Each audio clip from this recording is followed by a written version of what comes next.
आप लोग का हमने के चैनल पे। तो एक ठे बहुत ही प्यारा नाच गीत लेके आए हैं जो आप लोग के सुनावे खातिर आप लोग ध्यान से सुनी और फुल वॉच करके सुनी। कमेंट में बताएं कि आप लोग के गाना कैसा लागल होवे। ई दर्द बड़ा अनमोल हो, दर्द सहलो ना जाला। ई दर्द बड़ा अनमोल हो, दर्द सहलो ना जाला। सहलो ना जला कुछ कहलो ना जाला। सहलो ना जला कुछ कहलो ना जाला। ई दर्द बड़ा अनमोल हो, दर्द सहलो ना जाला। ई दर्द बड़ा अनमोल हो, दर्द सहलो ना जाला।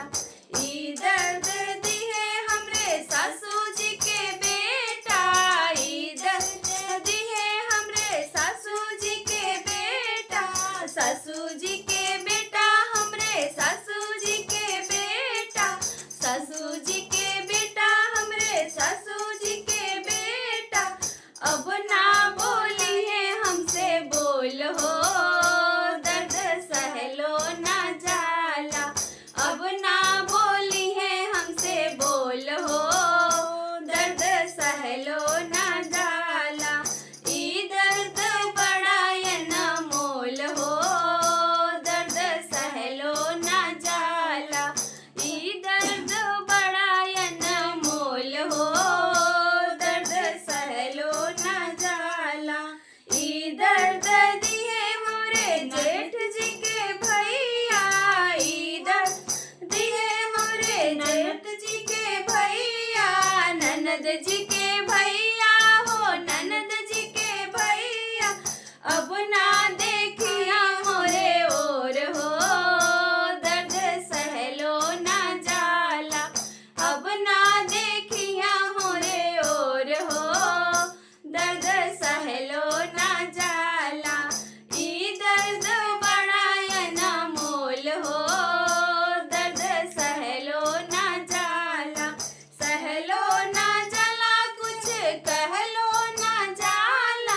सहलो ना जाला कुछ कहलो ना जाला। ई दर्द बड़ा अनमोल हो, दर्द सहलो ना जाला। ई दर्द बड़ा अनमोल हो, दर्द सहलो ना जाला।